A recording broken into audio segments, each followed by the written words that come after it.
The Galactic Council, a powerful assembly of alien civilizations, had long observed Earth from a distance. To them, Earth was nothing more than a primitive planet, inhabited by soft, fragile beings. The Council had conquered countless worlds before, each one falling with minimal resistance. Earth, they thought, would be no different. The species inhabiting the blue planet had no advanced space travel, no formidable weaponry, and, as far as they could tell, no warriors capable of matching the galactic elite. In their arrogance, the Council decided that it was time to bring Earth under their control. It would serve as a valuable resource hub and perhaps even a stepping stone for future conquests deeper into the galaxy. The Council believed this operation would be swift, an easy victory that would only reinforce their dominance. Among the Council members, there was little debate. Earth was viewed as a minor target, barely worth their attention. General Zartan, a decorated leader among the galactic forces, was selected to lead the invasion. Zartan had built a reputation for ruthlessness and efficiency, his forces having never failed in their missions. He, too, held Earth in contempt, considering its inhabitants weak and their culture primitive. To him, this would be a simple operation: conquer, suppress, and report back victorious. The Council's brief was clear: take control of Earth's key military installations and communication hubs, and the rest of the planet would fall into place with ease. The Galactic Council, confident in their superiority, sent a small but highly trained strike force to Earth. This strike force consisted of the galaxy's finest warriors, equipped with advanced technology and weaponry far beyond anything Earth had developed. These soldiers had fought in countless wars, bringing entire planets to their knees. As they descended upon Earth, there was no doubt in their minds that this would be just another quick victory. For centuries, the Galactic Council had viewed Earth's inhabitants with a mixture of amusement and disdain. They had watched humans fight their small-scale wars, develop rudimentary space technology, and squabble amongst themselves. There had been no reason to fear Earth. The Council's scouts had never seen anything on Earth that could threaten their vast armadas or their well-trained soldiers. The invasion plan was simple.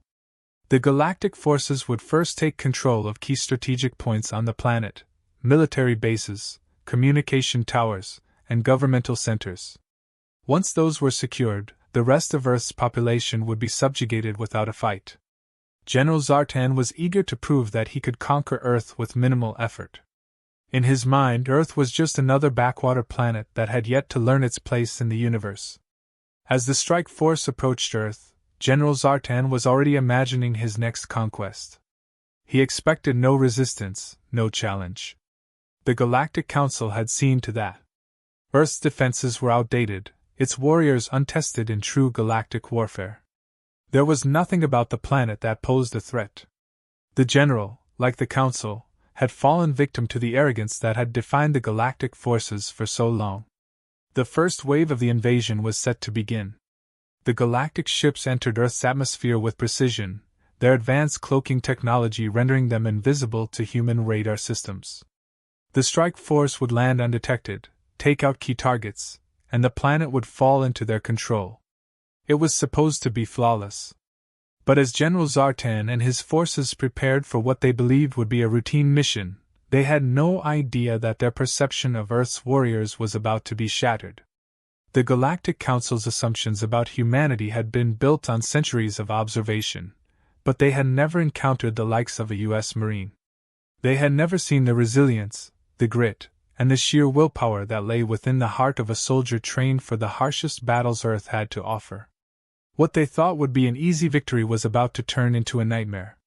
The galactic leaders, so confident in their superiority, were about to learn a harsh lesson: Earth's warriors were far from soft. The invasion they had planned so meticulously would soon spiral out of their control, and the name Sergeant Jacob Stone would become synonymous with their greatest failure. And so, the stage was set. The Galactic Council's arrogance, their disdain for humanity, would lead them into a conflict they could never have anticipated. As their ships descended upon Earth, they had no idea that a single human soldier would soon become the symbol of their undoing. A lesson was about to be taught, one that would echo across the stars. Sergeant Jacob Stone had seen his share of battlefields. He'd served in numerous conflicts, both in the deserts and jungles, earning a reputation among his fellow Marines as a man who could stay calm under fire. Stationed at a remote military base far from any major city, he thought it was just another routine day: training exercises, maintenance checks, and the quiet moments that filled the gaps between deployments. Little did he know that everything was about to change. As the first signs of the invasion began, it wasn't the type of assault anyone could have predicted. There were no warning sirens, no flashes on the radar. Instead, the sky darkened unexpectedly, and an eerie silence fell over the base. Stone, always alert, noticed the strange shift immediately. His instincts, honed from years of combat experience, told him something was wrong. The usual sounds of distant military drills were replaced with an unsettling stillness. Then, the unthinkable happened. Without warning, alien ships appeared over the horizon, their sleek, dark forms cutting through the sky. They moved with a precision and speed that left no time for preparation. The strike was swift, targeting key installations with cold efficiency. Soldiers at the base scrambled to respond, but their equipment was no match for the advanced technology of the invaders. Stone, however, didn't freeze. He had faced overwhelming odds before, and while this was beyond anything he had ever imagined, his training took over. With communications down and chaos spreading across the base, Stone quickly gathered what resources he could. The aliens were efficient, but they had one flaw: they underestimated their enemy. They believed the humans would crumble under their superior firepower and advanced tactics. What they didn't account for was the resourcefulness and determination of a Marine like Stone. He was not one to wait around for orders when survival was on the line. He adapted quickly, using the environment to his advantage. The first alien squad that landed assumed they'd encounter little resistance. They had studied humans, after all. In their minds, humans were weak, easily frightened by the unknown. But as the squad approached Stone's position, they were met with something entirely different.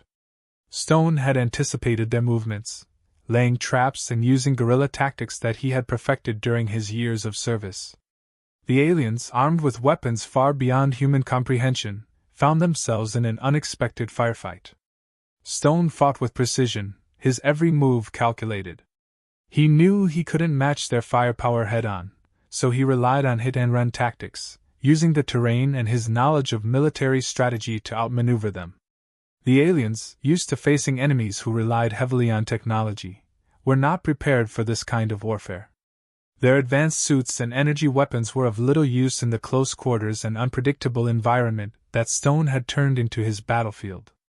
As the skirmish dragged on, the aliens grew increasingly frustrated. They had never faced a human like this. They had expected Earth's warriors to fold quickly, not to fight back with such tenacity. Stone, for his part, kept moving, never staying in one spot for too long. His experience had taught him that survival was about more than just firepower. It was about thinking on your feet, adapting to the situation, and staying one step ahead of the enemy. The longer the battle went on, the more it became clear that this was not going to be the easy conquest the aliens had envisioned. Stone's actions began to take a toll on their morale. What was supposed to be a straightforward operation was now devolving into a drawn-out struggle, with casualties piling up on their side. Stone had taken down several of their soldiers, using nothing but his standard-issue weapons and his wits. The aliens, for all their technological superiority, had failed to understand the human spirit, the will to survive, to fight against all odds. Stone embodied this in every move he made. His calm under pressure, his ability to think strategically, and his refusal to give up were qualities that the Galactic Council had never accounted for. Their invasion plan had been built on the assumption that Earth's warriors were unprepared, that they would be easily overwhelmed. Stone was proving them wrong. As the hours passed, it became clear that the aliens were starting to hesitate. They had come to Earth expecting to steamroll its defenses, but now they were facing a single human who had managed to disrupt their operations. This wasn't in their plans. Stone had turned the tide, at least in this small corner of the battlefield. He knew reinforcements would be slow to arrive, but that didn't matter. He had survived worse, And as long as he kept fighting, there was still hope. The first wave of the invasion had been met with a resistance the Galactic Council had never anticipated. Stone wasn't just fighting for survival. He was fighting to send a message that Earth's warriors were not to be underestimated. The aliens had come to conquer, but they were learning that victory wouldn't come as easily as they had thought. And as long as Sergeant Jacob Stone had breath in his body, he would continue to show them the strength and resilience that had been overlooked for so long. The Galactic Council might have had the technology, but Stone had something far more powerful, the heart of a Marine who refused to back down. The fight wasn't over. In fact, for Sergeant Jacob Stone, it was just beginning. The alien strike force had expected to sweep through Earth without resistance, but Stone's relentless counterattacks and unexpected tactics had thrown them off balance. He'd become a one-man army, using every bit of his training and cunning to outmaneuver them. But it wasn't just his own survival he was fighting for. His actions had ignited something far greater. As word of the invasion spread, the scattered remnants of Earth's military forces began to rally. Stone's exploits, first whispered among the few who survived the initial assault, soon became a symbol of resistance. Across military channels, there were reports of isolated skirmishes where alien forces were being outwitted and outgunned, not by superior technology, but by the sheer determination of humans who refused to give up.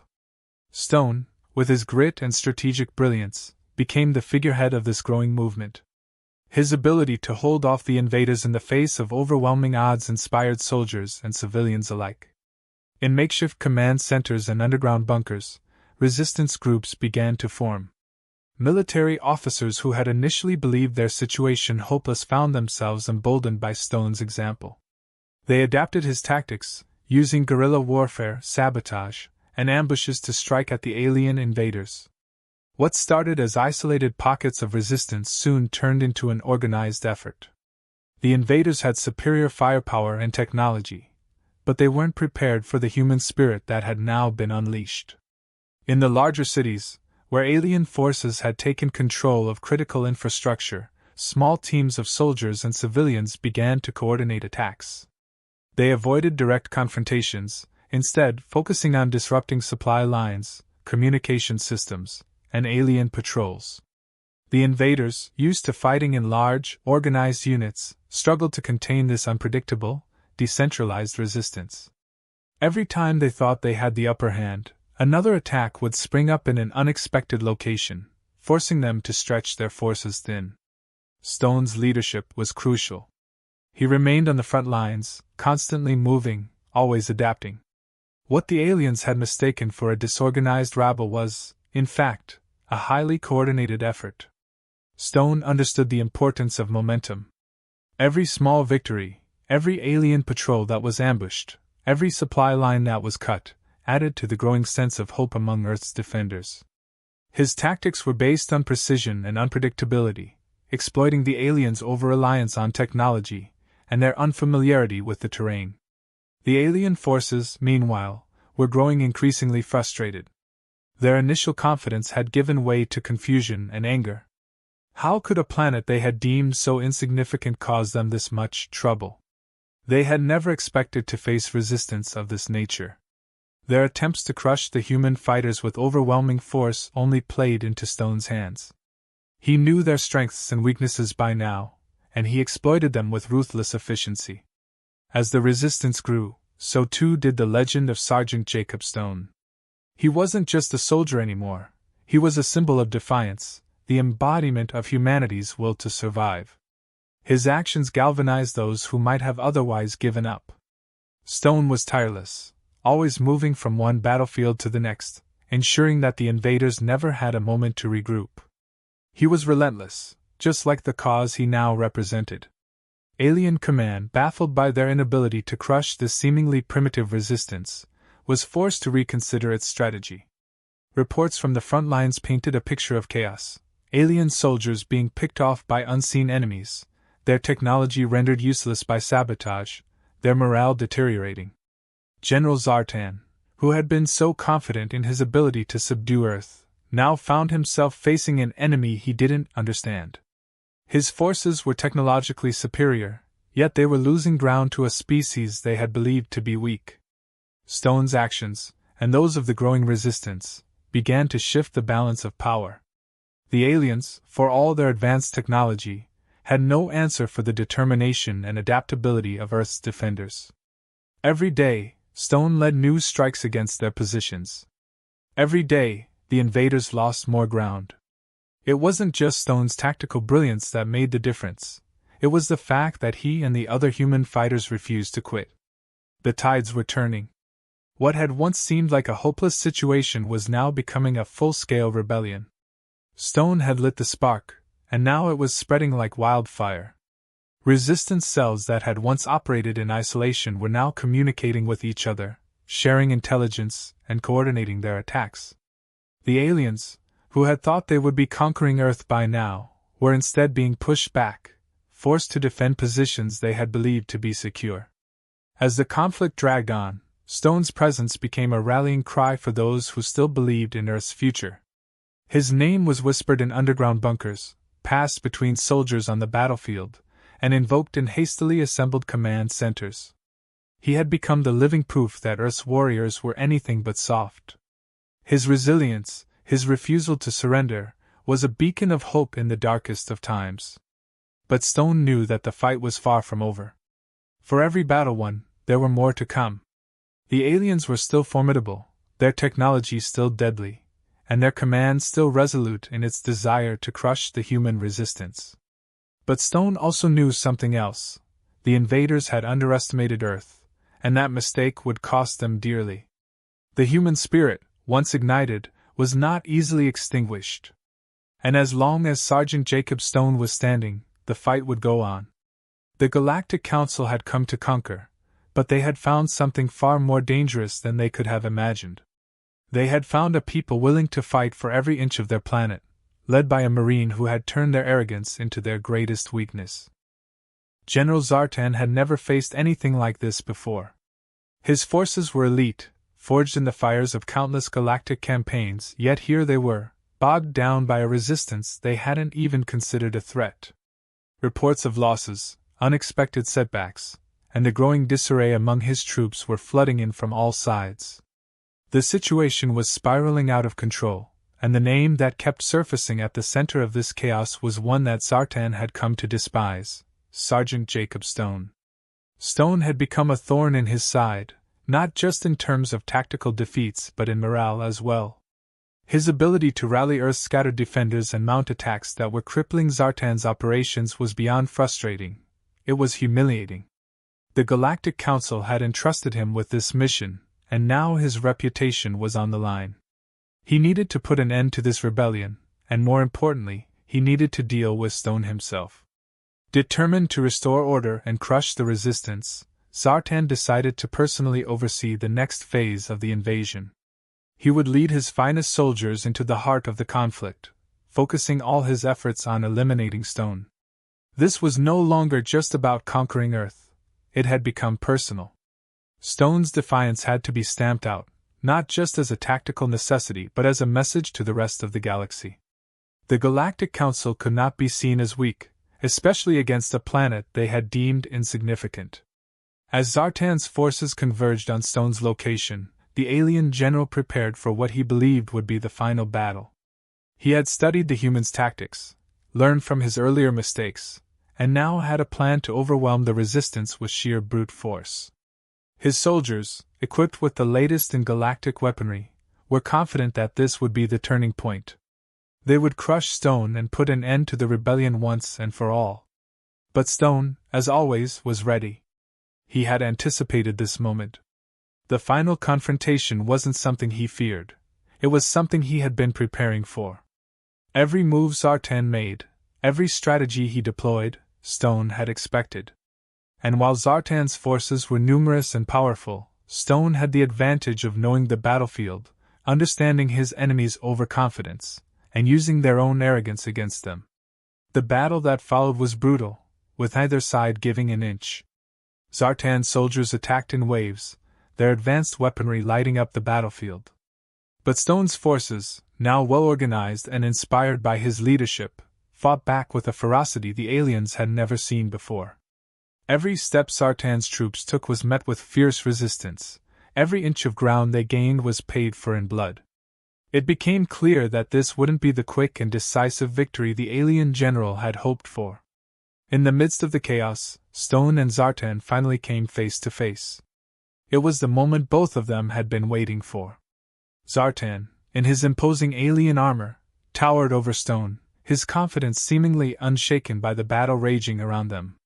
He believed his technology, his strength, and his experience would be enough to bring this human warrior to his knees. But Stone, standing firm, was unflinching. What Zartan didn't understand, what none of the aliens had understood, was that Earth's strength didn't come from technology or superior weaponry. It came from the human spirit, the determination to keep fighting even when the odds were impossible. Stone represented that spirit, and in this moment, he knew that defeating Zartan wasn't just about tactics or weapons. It was about showing the Galactic Council and its forces that Earth would not be conquered so easily. The fight between the two was intense, with Zartan unleashing the full power of his alien technology. Energy blasts, shields, and advanced combat techniques, Zartan threw everything he had at Stone. But Stone, ever the Marine, adapted. He used the environment, his training, and his sheer willpower to stay in the fight, matching Zartan blow for blow. Each strike from Zartan was met with a counter from Stone, and slowly but surely, the alien general began to realize that he was up against something far more formidable than he had anticipated. Zartan's frustration grew as the fight dragged on.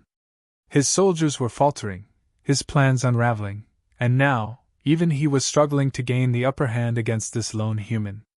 It was a situation he had never found himself in before. For the first time, Zartan experienced doubt. The Galactic Council had assured him that this would be an easy victory, but here he was, on the brink of defeat at the hands of a species they had all dismissed as weak. In the final moments of the battle, it became clear that Stone had the upper hand. Zartan, despite his superior technology, was no match for the relentless determination of the human warrior. Stone, battered but unbroken, made his final move, exploiting a weakness in Zartan's armor that he had observed throughout their fight. With one decisive strike, Stone brought the alien general to his knees, ending the battle not just for himself, but for all of Earth. The defeat of General Zartan sent shockwaves through the Galactic Council. They had never expected this outcome, never imagined that a planet they had deemed so inferior could produce a warrior capable of defeating one of their greatest generals. The invasion, once seen as a formality, was now a complete disaster.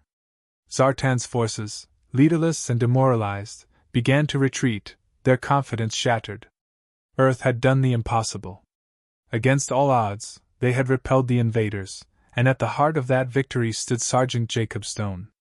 His actions had not only saved his planet, but had sent a message across the galaxy, that humanity was not to be underestimated, that Earth's warriors were anything but soft. The Galactic Council, once so sure of their superiority, now had to reconsider everything they thought they knew about Earth. As the alien forces withdrew, Stone looked out over the battlefield, knowing that the fight had been won, but understanding that this was just the beginning. The galaxy would never be the same, and neither would Earth. The name Jacob Stone would be remembered not just on his home planet, but across the stars, a symbol of the indomitable human spirit and the strength that lay within every Earthling who refused to bow down in the face of tyranny.